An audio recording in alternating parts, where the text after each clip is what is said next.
أعوذ بالله من الشيطان الرجيم.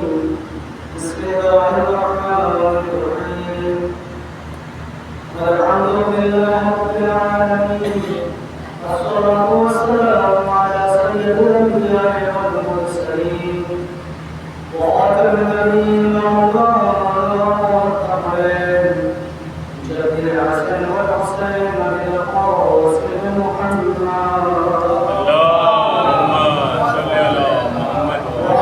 من الطاهرين المعصومين المسؤولين ولعنة الله على أعدائهم أجمعين من يومنا هذا إلى يوم الدين. أما بعد فقد قال الله تعالى وتبارك في القرآن المجيد وأصدق الصادقين وقال الحق. بسم الله الرحمن الرحيم. يا عبادي الذين آمنوا إن أرضي واسعة فإياي فاعبدون. كل نفس ذائقة الموت ثم إلينا ترجعون. اللهم صل على محمد وعلى محمد.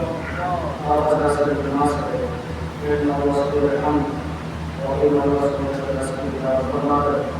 مرحوم محمد تسبيح ابن محمد مرحوم مقولة آخر كيسر تعليم جد مشرف.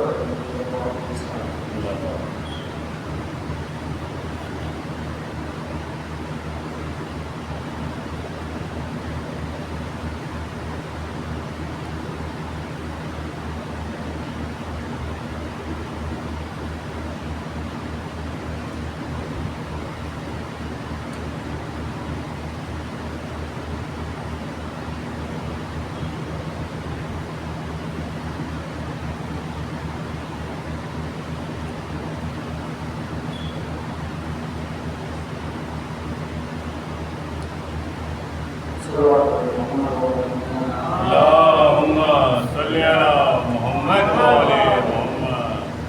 تمام تعریفیں سکولوں کے والے عالم کے لیے جس کے معاشرے کو رکھنے والے ہوئے تھے. تو والے عالم اپنی بابرکت کے ساتھ قرآن مجید میں ارشاد فرما رہا ہے یا عبادی الذین آمنوا، اے میرے وہ بندو جو ایمان لے آئے، اتنا عرضی بے شک میری زمین واسعہ بڑی ہے بڑی آیا تھا بس تم میری عبادت کرو. تم سے ذائقہ موت، ہر نفس کو موت کا مزہ چکھنا ہے. تم الینا ترجعون، پھر تم ہماری طرف پلٹائے جاؤ گے. رب العالمین جناب محمد اور محمد علیہ السلام مرحومین کے درجات کو بلند فرمائے. جوار معصومین علیہ السلام نے چڑھائے. انسان میں گزر جانے کے بعد انہیں یاد رکھنے کا بہترین ذریعہ اظہار ثواب ہے. ان سے ہمیشہ رابطے میں رہنا چاہیے، ان سے بات کرنا چاہیے. اس لیے کہ حدیث میں ہے کہ جب تم قبرستان جاؤ تو جب داخل ہو تو سب سے پہلے وہاں کے لوگوں کو سلام کرو. السلام علیکم یا اہل القبور، اے قبروں میں رہنے والوں تم پہ ہمارا سلام. اس کے بعد ان کے لیے سورہ فاتحہ پڑھو. اگر وقت ہو تو بہتر ہے کہ سورہ یاسین پڑھو، اس لیے کہ سورہ یاسین کا ثواب بہت زیادہ ہے، خاص طور سے مرحومین کے اظہار ثواب کے لیے. اور انسان کو چاہیے کہ جیسے دنیا میں زندگی میں اس نے رابطے قائم رکھے تھے، مرنے کے بعد بھی ویسے ہی اپنے رابطوں کو قائم رکھے، اسے ختم نہ ہونے دے. اس لیے کہ جب تک رابطہ رہتا ہے انسان ایک دوسرے کے حال چال سے آگاہ رہتا ہے. ایک دوسرے کی پریشانیوں سے انسان باخبر رہتا ہے. اب اگر ہم نے گزر جانے والے سے رابطہ ختم کر دیا تو ہمیں کیسے معلوم ہوگا ان میں کیا گزر رہی ہے؟ ہمیں کیسے معلوم ہوگا کہ انہیں کس چیز کی ضرورت ہے؟ تو اسی ضرورت کو پورا کرنے کے لیے اہل بیت علیہ السلام نے ایصال ثواب کا ذریعہ رکھا ہے کہ تم اپنے مرحومین کو یاد کرنے کے لیے ایصال ثواب کا اہتمام کرو، چاہے وہ کسی بھی شکل میں ہو.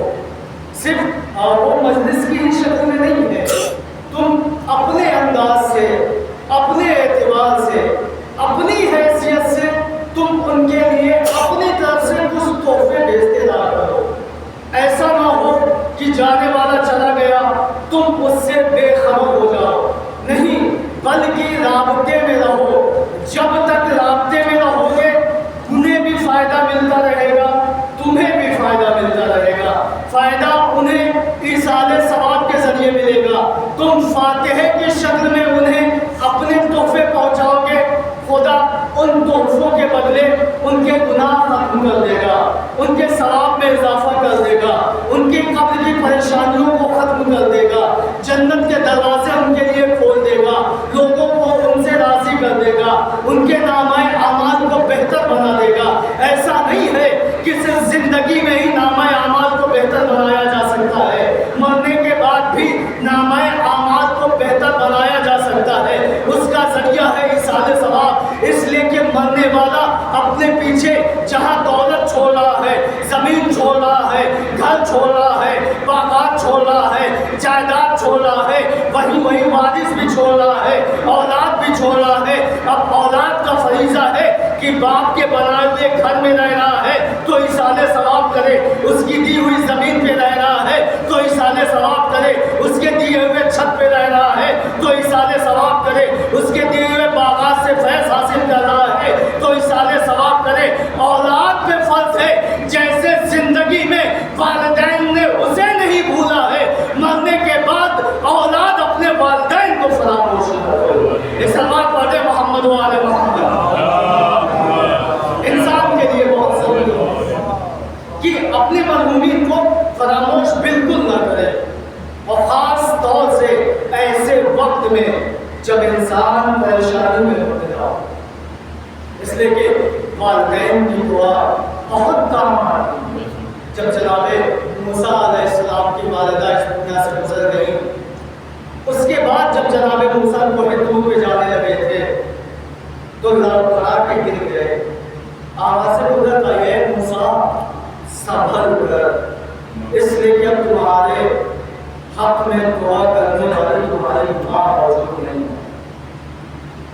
یہ خدا کا پیغام ہے ہمارے لیے کہ دیکھو جب تک دنیا میں رہو اپنے والدین کے تابع بن کے رہو. ہاں یہ الگ بات ہے کہ اس ترقی یافتہ زمانے میں انسان کتنی بھی ترقی کرنے جائے لیکن ہمیشہ علم تجربے سے کم ہوا کرتا ہے. ہم کتنی بھی ڈگریاں حاصل کر لیں، ہم کتنے بھی زیادہ پڑھے لکھے ہو جائیں، ہم کچھ بھی ہو جائیں، لیکن ہم نہ والدین سے کبھی اوپر تھے نہ کبھی اوپر ہوں گے. اس لیے کہ جو انہوں نے سکھا دیا ہے نہ کوئی مکتب سکھائے گا، نہ کوئی یونیورسٹی سکھائے گی، نہ کوئی مدرسہ سکھائے گا، نہ کوئی اسکول سکھائے گا، نہ کوئی کالج سکھائے گا. جو ادب والدین نے سکھا دیا ہے کوئی اور نہیں سکھا سکتا ہے. اسی لیے کہا گیا ہے اگر اولاد کو دیکھنا ہو کہ تربیت کیسی ہو رہی ہے تو پہلے یہ غور کرو کہ والدین اسے کیا دے رہے ہیں، والدین اسے کیا سکھا رہے ہیں، والدین کی تربیت کیا ہے. اگر تربیت اچھی ہوگی تو بیٹے اچھے نکلیں گے، بیٹیاں اچھی نکلیں گی. تربیت خراب ہوگی تو یاد رکھیں آنے والی نسلیں بھی پھر خراب ہوتی چلے جائیں گی. نہ ادب ہوگا، نہ لحاظ ہوگا، نہ پاسبان ہوگا، نہ استقلال ہوگا، نہ احترام ہوگا، نہ کسی کا احترام کیا جائے گا. یعنی معلوم ہوا کہ اصل یونیورسٹی، اصل کالج گھر ہوا کرتا ہے. جیسا والدین سکھائیں گے بچہ ویسا تربیت پاتا رہے گا. کرنے میں فرق ہوتا ہے. پالنا اور ہوا کرتا ہے, تربیت کرنا اور ہوا کرتا ہے. پالنا کھانا کھلا دینا, پانی دے دینا, لباس دے دینا, اور چیزیں ضروریات مہیا کر دینا, لیکن تربیت کر دینا, احترام سکھا دینا, سخاوت بتا دینا, تقویٰ دے دینا. بس یوں سمجھ لیں جو پالے گئے تھے وہ شام میں رہ گئے تھے, جو تربیت یافتہ تھے وہ امام کے ساتھ کربلا آ گئے تھے. صلوات پڑھے محمد والے محمد. یہ ہے پالنے میں اور تربیت کرنے میں. تربیت الگ ہوا کرتی ہے اور پالنا الگ ہوا کرتا ہے. جانور بھی اپنے بچوں کو پالتا ہے, پرندے بھی اپنے بچوں کو پالتے ہیں, دیگر چیزیں جو زیرو ہیں وہ بھی اپنی اولادوں کو پالتے ہیں. لیکن انسانوں کو پالنے اور تربیت کرنے میں فرق رکھنا چاہیے, اس لیے کہ جب فرق رکھے گا تو فرشتوں سے فرق ہو جائے گا, فرق کر دے گا تو جانوروں سے فرق ہو جائے گا. یہ خود خدا کا کہنا, خود معصومین علیہ السلام کا قول ہے. اور انسان کبھی بھی یہ نہ سوچے کہ اسے پلٹ کر نہیں جانا ہے. قرآن خود کہہ رہا ہے ثم الینا ترجعون, پھر تم ہماری طرف پلٹا دیے جاؤ گے.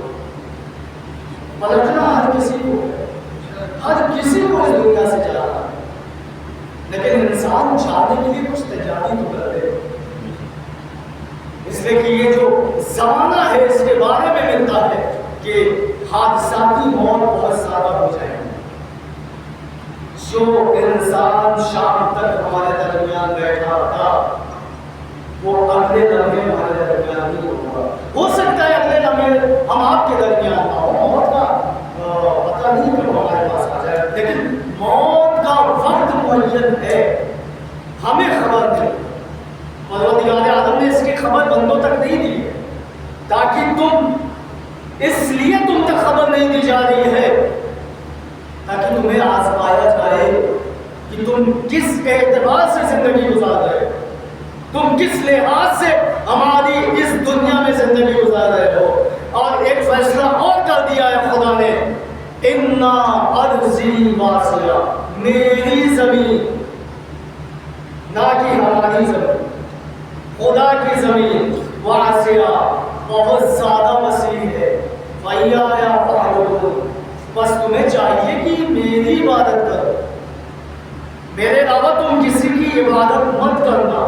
اس لیے کہ زمین ہماری ہے, کائنات ہماری ہے, ہر شے ہماری ہے. جب تمہیں یقین ہو جائے گا کہ ہر شے دنیا کی ہماری ہے تو تم ہماری ہی عبادت کرو گے. آج ہم انسان جب کوئی ہماری مدد کے لیے کھڑا ہو جاتا ہے تو ہم اس کے احترام میں ہر چیز پیش کر دیتے ہیں, ہماری نگاہ میں پھر اس سے معتبر کوئی نہیں ہوتا ہے. لیکن جس نے کائنات خلق کر دی, جس نے ہمیں سارے راستے بتائے ہیں, جس نے ہمیں شریعت سمجھائی ہے, جس نے ہمیں تبلیغ دین کا حکم دیا ہے, وہ ہمیں کیوں کر اکیلا چھوڑے گا؟ اور اس نے کبھی ہمیں اکیلا نہیں چھوڑا ہے. کبھی آدم کے ذریعے مدد کی ہے, کبھی نوح کے ذریعے مدد کی ہے, کبھی عیسیٰ کے ذریعے مدد کی ہے, کبھی موسیٰ کے ذریعے مدد کی ہے, کبھی یعقوب کے ذریعے مدد کی ہے, کبھی شیش کے ذریعے مدد کی ہے, کبھی سلیمان کے ذریعے مدد کی ہے, کبھی داؤد کے ذریعے مدد کی ہے, کبھی موسیٰ کے ذریعے مدد کی ہے, کبھی ہارون کے ذریعے مدد کی ہے. اور یاد رکھیں نبیوں کا سلسلہ الگ ہے جو وسیع خدا ہے. کبھی عبد المطلب کے ذریعے مدد کی ہے, کبھی عبد مناف کے ذریعے مدد کی ہے, کبھی ابو طالب کے ذریعے مدد کی ہے, کبھی رسول خدا کے ذریعے مدد کی ہے, مولا علی کے ذریعے مدد کی ہے, فاطمہ زہرا کے ذریعے مدد کی ہے, حسن مصطفیٰ کے ذریعے مدد کی ہے, امام حسین کے ذریعے مدد کی ہے. اور ایسی مدد کی ہے کہ رہ کی دنیا تک پھر ویسی مدد نہیں ہو سکتی ہے. اور کائنات والوں کو تسلیم کرنا پڑے گا کہ جیسی مدد خدا نے امام کے ذریعے کی ہے, نبی کے ذریعے کی ہے, رسول کے ذریعے کی ہے, کوئی اور مدد نہیں کر سکتا ہے. یاد رکھیں کوئی اسکول ادب نہیں سکھائے گا, اخلاق اتنا نہیں بتائے گا, اسے صرف اور صرف پڑھائی دے دے گا آپ کو کہ یہ پڑھ لو, یہ پڑھ لو, فلاں چیز پڑھو گے انجینئر بنو گے, فلاں چیز پڑھو گے ڈاکٹر بنو گے, فلاں چیز پڑھو گے تو فلاسفر بن جاؤ گے, فلاں چیز پڑھو گے تو ودوان بن جاؤ گے. لیکن اسلام نے ایک ہی لمحے میں ہر چیز کی تعلیم دے دی ہے. یہ چیز پڑھ لو سخی ہو جاؤ گے, یہ چیز پڑھ لو تقویٰ مل جائے گا, یہ چیز پڑھ لو شجاعت آ جائے گی, یہ چیز پڑھ لو جائے گی، یہ چیز پڑھ لو انکساری آ جائے گی۔ میرے مالک اتنے سارے علوم ہیں، بیک وقت ہمیں کہاں ملیں گے؟ آواز قدرت آئے گی، دنیا میں ہم نے ایک یونیورسٹی کھول دی ہے، تم وہاں پہنچ جاؤ، ایک ہی وقت میں تمہیں علم بھی ملے گا، شجاعت بھی ملے گی، سخاوت بھی ملے گی، عبادت بھی ملے گی۔ عبادت ایسی ملے گی کہ سجدے میں سر کٹائے جائیں گے، علم ایسا ملے گا کہ سلونی سلونی کا دعویٰ کیا جائے گا۔ صلوات پڑھیں محمد والے محمد۔ انسان بہت ہے کہ اہل بیت علیہ السلام کیا ہے، یقیناً جو اہل بیت علیہ السلام نے دے دیا ہے کوئی کائنات کی شہزاد نہیں دے سکتا۔ اگر انسان ان کی ایک محنت پہ غور کر لے تو ساری دنیا کی محنت ایک طرف ہے، اہل بیت علیہ السلام کی محنت ایک طرف۔ اگر مولا علی کے سجدے کی انسان غور کر لے تو کائنات کا سجدہ ایک طرف ہے، مولا کا سجدہ ایک طرف ہے۔ ہمارے سجدے ہماری عبادت بچانے کے لیے ہوتے ہیں، امام کا سجدہ شریعت کی حفاظت کے لیے، ہمارے سجدے جہنم سے نجات کے لیے ہوتے ہیں، امامت کے سجدے ہمیں جہنم سے بچانے کے لیے ہوتے ہیں، ہمارے سجدے رزق میں اضافے کے لیے ہوتے ہیں، امامت کے سجدے ہم تک رزق پہنچانے کے لیے ہوتے ہیں، ہمارے سجدے جنت کی لالچ میں ہوتے ہیں، امامت کے سجدے جنت میں باغات دلانے کے لیے ہوتے ہیں۔ تو فرق ہے امامت میں اور انسان میں، انسان بن کے رہے، امام بن کے نہ رہنا چاہے، اس لیے کہ خدا نے جسے امام بنا دیا ہے بس وہی امام رہے گا، اس کے علاوہ کوئی امام نہیں ہو سکتا۔ اب دنیا کتنا بھی دعویٰ کر لے ہم امام ہیں، ہم نبی ہیں، ابھی جلدی آپ نے خبر سنی ہوگی کہ ایک صاحب اٹھے تھے، انہوں نے کہا میں مہدی ہوں، میں اس زمانے کا آخری امام ہوں۔ میرا بھائی نہ تمہارے اندر کوئی امامت کی علامت پائی جا رہی ہے، نہ کوئی دلیل ہے، کچھ نہیں ہے تمہارے اندر، نہ تقویٰ ہے، نہ پرہیزگاری ہے، نہ سخاوت ہے، نہ شجاعت ہے۔ کوئی ایک مثال تو بتاؤ کہ ہم تمہیں امام تسلیم کر لیں۔ امام تو وہ ہوتا ہے جو کسی کو بتانے پہ مجبور نہیں ہوتا ہے کہ ہم امام ہیں، ان کا عمل ہی بتا دیتا ہے کہ وقت کا امام کون ہوا کرتا ہے۔ صلوات پڑھیں محمد والے محمد۔ یہ تو رسول نے کہہ دیا تھا کہ من کنت مولا فہذا علی المولا، ورنہ کبھی بھی مولا کائنات نے یہ نہیں کہا کہ میں تمہارا مولا ہوں، جبکہ زمانے نے کہا کہ ہاں واقعاً آپ ہمارے امام، اور جیسا رسول نے کہہ دیا اور ویسا ہی ہونا ہے۔ اور اسی اعتبار سے امامت نے بھی رسالت کے دیے ہوئے پیغام کی حفاظت کی، ہر لمحہ حفاظت کی ہے امامت نے۔ مولا کائنات کا علم انسان کے ہاتھ نہیں کر سکتا، سوچ نہیں سکتا کہ مولا کے پاس کیسے کیسے علم تھے۔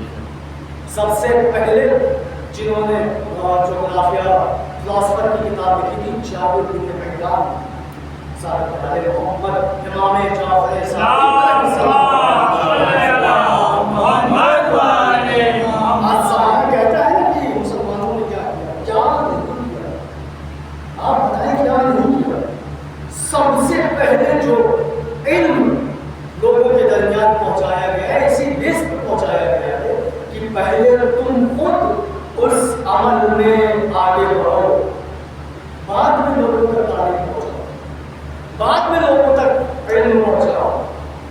جب وہ بن جاؤ ایسا نہ ہو کہ تم ڈاکٹر بنے نہیں ہو علاج کرنا شروع کرو، ایسا نہ ہو کہ تمہیں کسی علم میں مہارت نہ ہو اور اس علم کے اعتبار سے تم لوگوں سے گفتگو کرو۔ نہیں، پہلے تم اس عمل پہ پیدا ہو جاؤ، اس کے بعد کہیں جا کر لوگوں تک اس کا پیغام پہنچاؤ۔ اس لیے کہ جب انسان علم حاصل کر لیتا ہے پھر اس کے بعد اس کا اثر ہوتا ہے۔ مولانا نے یہ پیغام دیا ہے کہ دیکھو انسان کی عقلوں کے اعتبار سے گفتگو کرنا، اس لیے کہ ہر انسان کا ذہن برابر نہیں ہوتا، ہر انسان کا دماغ ہر چیز ایکسیپٹ نہیں کر لیتا۔ جیسی گفتگو کرو اس اعتبار سے کرو کہ سامنے والے کا مزاج کیا کی علمی حیثیت کیا ہے. یہاں پہ ماشاءاللہ سے بہت سے ایسے لوگ بیٹھے ہیں جو بچوں کو تعلیم دے رہے ہیں.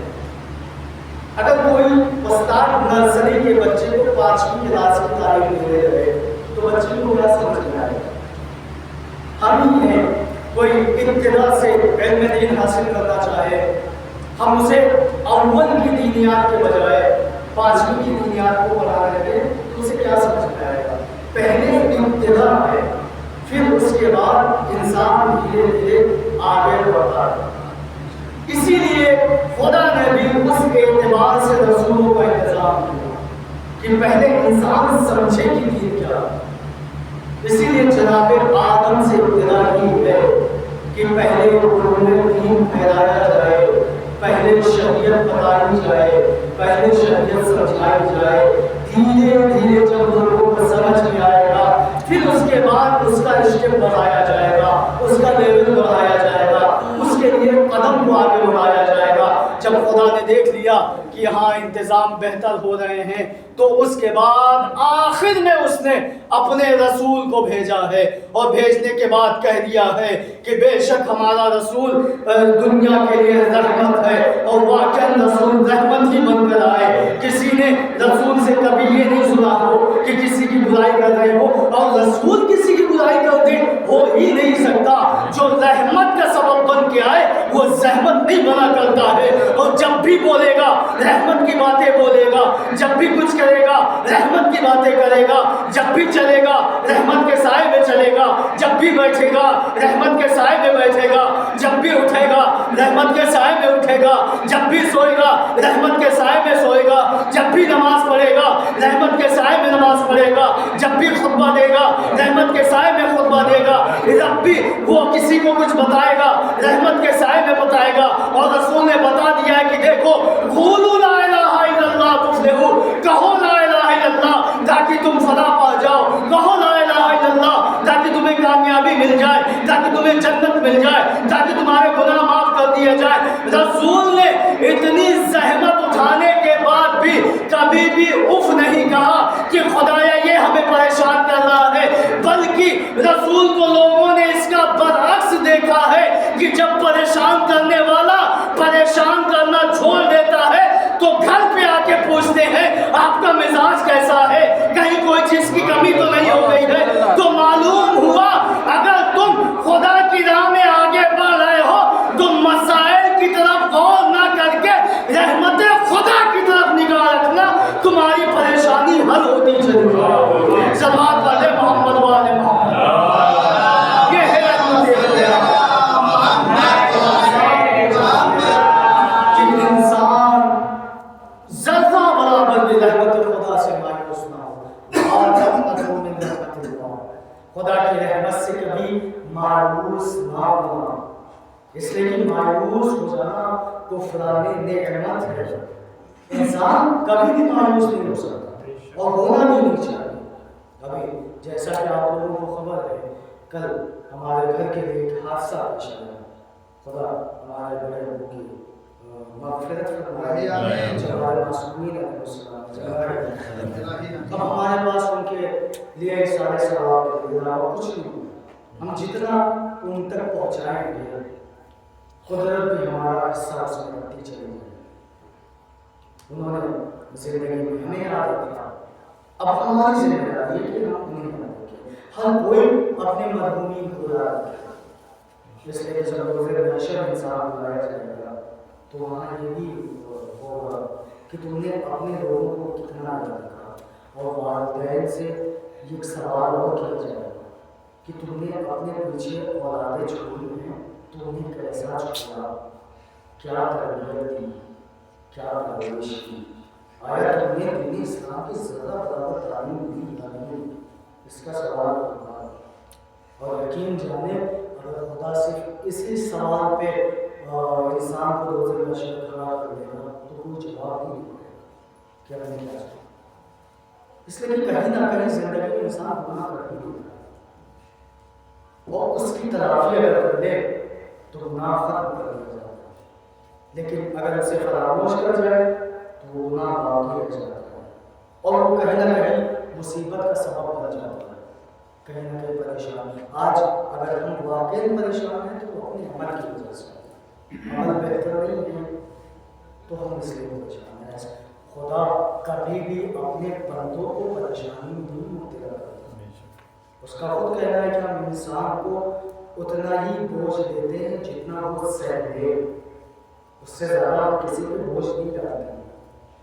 میرے مالک یہ تیرا کرم ہے کہ تو نے ہمارا خیال رکھا.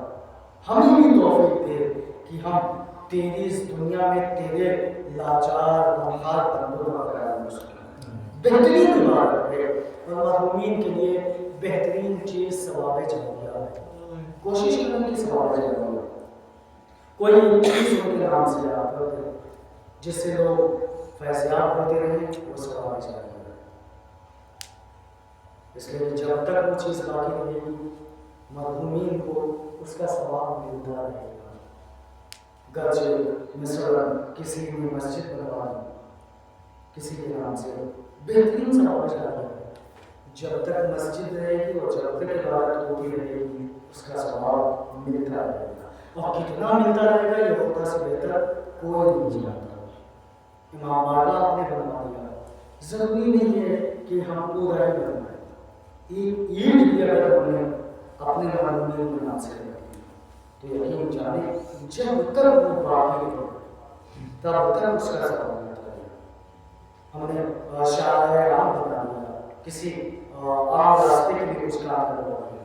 گرمی کا سخت مہینہ ہے ہم نے پانی کی سروے بنا دی. بہترین چیز ہے پانی کی سروے. ایک چیز سے دو چیزیں یاد آ جائیں گی. ایک آپ کو ثواب بھی ملتا رہے گا. دوسرا امام حسین کی پیاس کی یاد آتی ہے. دو ثواب ایک ساتھ ملیں گے.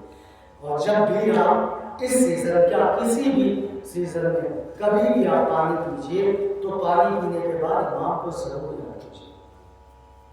پانی پینے کے بعد برجستہ کہیے السلام علیکم یا رب اللہم لعن قتلۃ الحسین واولادہ واسلام. بہترین ذریعہ ثواب کا. ابھی جو ہم پانی پیے یہ ہمارے ثواب لکھا جائے گا کہ جس نے پانی پیتے وقت اپنے مولا کی پیاس کو یاد رکھا. ہم نہیں تھے کربلا میں لیکن کربلا کو یاد رکھنا ہمارا فرض ہے. ہم پر لازم ہے کہ ہم کربلا کو فراموش نہ کریں.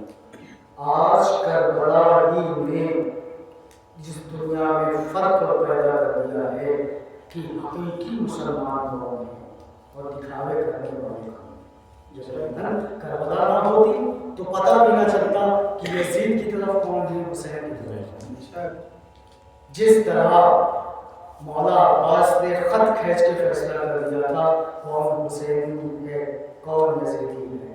آج کربلا اسی مثل خط دنیا میں ہے کہ جو حسینی ہے وہ کربلا کی طرف ہے. جو یزیدی ہے آج دنیا دیکھ رہی ہے. یقین جانیے اس کا حساب انسان کو دینا ہے. خدا ہم سب کو زیارت کربلا نصیب فرمائے. میرے مولا زندگی میں ایک مرتبہ ہمیں کربلا کی زیارت نصیب فرمائے. جو لوگ گئے ہیں ان سے کبھی ملاقات کرنے بیٹھیے ان سے وہاں کے حال چال معلوم کیجیے. یقین جانیے سب کچھ آپ سنیں گے لیکن ایک جملہ کامن ضرور ملے گا. دل یہی کر رہا تھا کربلا چھوڑ کے نہ آئیں. ایسی کیا چیز ہے کربلا میں کہ جب انسان جاتا ہے تو واپس آنے کا دل نہیں کرتا ہے. خود بھی گئے تو واپس نہیں آئے. جون بھی گئے تو واپس نہیں آئے. ابن مظاہر بھی گئے کربلا واپس نہیں آئے. جو بھی گیا واپس نہیں آیا. کیا چیز ہے کربلا میں؟ پتہ چلا کربلا میں انسانیت ہے. جب اپنی طرف لوگوں کو کھینچ رہی ہے انسانیت دیکھنی ہے کربلا آ جاؤ. یہاں نہ نسل کی قید ہے نہ رنگ کی قید ہے نہ حسب کی قید ہے نہ نسب کی قید ہے. یہاں تم بہتر بن کے آؤ تو جون کو بھی گلے لگایا جا رہا ہے خود کو بھی گلے لگایا جا رہا ہے. صرف گلے نہیں لگایا جا رہا ہے خیمے کے اندر سے سلام بھیجا جا رہا ہے کہ خود کو ہمارا سلام کہیے ہمارا ابھی ابن مظاہر کو سلام کہیے. یقیناً ایسا وقت آ گیا تھا آل رسول پر کہ وہ امام کے چاہنے والوں کو سلام بھجوا رہی تھی۔ ابھی آپ نے سنا تھا اس اشعار میں کہ جناب خود کو حبیب ابن مساعد کو سلام بھیجا گیا ہے۔ شہزادی زینب کیا مرتبہ تھا عزادارین امام حسین، محبان امام حسین، جانثار امام حسین علیہ السلام۔ اسی لیے امام جعفر صادق نے کہا ہے فَيَا لَيْتَنِي كُنتُ مَعَكُمْ فَأَفُوزَ مَعَكُمْ، کاش کہ ہم بھی کربلا میں ہوتے تو آپ لوگوں کے ساتھ اس عظیم درجے پہ فائز ہو جاتے جہاں آپ ہیں۔ معلوم ہے آج وہ اس درجے پہ فائز ہیں جہاں انبیاء آ کر سلام کر رہے ہیں، فرشتے آ کر سلام کر رہے ہیں، لوگ انہیں سلام کر رہے ہیں کہ تم نے ایک عظیم عبادت کی ہے، ایک عظیم امام کے لیے اپنی قربانی دی ہے، اور ایسی قربانی دینی ہے جب تک دنیا رہے گی تمہیں یاد کیا جائے گا، تمہیں اس وقت تک یاد کیا جائے گا جب تک امام حسین کا ذکر ہوگا۔ کبھی حبیب کو یاد کیا جائے گا، کبھی جون کو یاد کیا جائے گا، ہر اس انسان کو یاد کیا جائے گا جو امام حسین علیہ السلام کی مدد کے لیے آگے بڑھے ہیں۔ ابھی 15 شوال گزری ہے، جعفر صادق علیہ السلام کی شہادت کا دن بھی گزرا ہے۔ ہمیشہ مولا نے کربلا کو یاد کیا ہے، جب تک باحیات رہے ہیں اپنے جد کو روئے ہیں، شہزادی زینب کو روئے ہیں، بے پردگی کو یاد کر کے روئے ہیں۔ تاریخ بتاتی ہے مولا اپنے گھر میں مجلس برپا کیے ہوئے ہیں۔ منصور دامان کے لعنت اللہ علیہ نے امام کے گھر میں آگ لگا دی، مولا اپنے حجرے سے گھر کے صحن میں آ گئے ہیں، آنے کے بعد کھڑے ہو گئے ہیں اور صرف جلتی ہوئی آگ کو دیکھ رہے ہیں۔ ایک غلام آگے بڑھا، آگے بڑھ کے بعد کہتا ہے اے مولا آپ نہ گھر کے باہر نکل رہے ہیں نہ آگ بجھا رہے ہیں۔ تو مولا نے مرتبہ پلٹ کے کہا جو ہم دیکھ رہے ہیں تم نہیں دیکھ رہے ہو۔ غلام نے ہاتھ جوڑیے مولا کیا دیکھ رہے ہیں؟ مولا نے ایک دفعہ کہا ارے یہ جو آگ کی لپٹیں اٹھ رہی ہیں ہمیں شام غریبہ کی یاد دلا رہی ہیں۔ ارے ایسے ہی شام غریبہ میں بیویوں کے خیموں میں آگ لگائی گئی تھی، بیویاں ایک خیمے سے نکل کر دوسرے خیمے میں جاتی تھی، پھر دوسرے خیمے سے نکل کر دوسرے خیمے میں آ جاتی تھی۔ اللہ اکبر،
اپنی بہترین امام سلام علیہ السلام سے بہت تعریف فرما اور ہمیں پیروان اسکار شمار فرما آپ سے حاصل و رسول کرم اور ان رسول اللہ سے فرما کر معلوم محمود محمد رسول اللہ محمد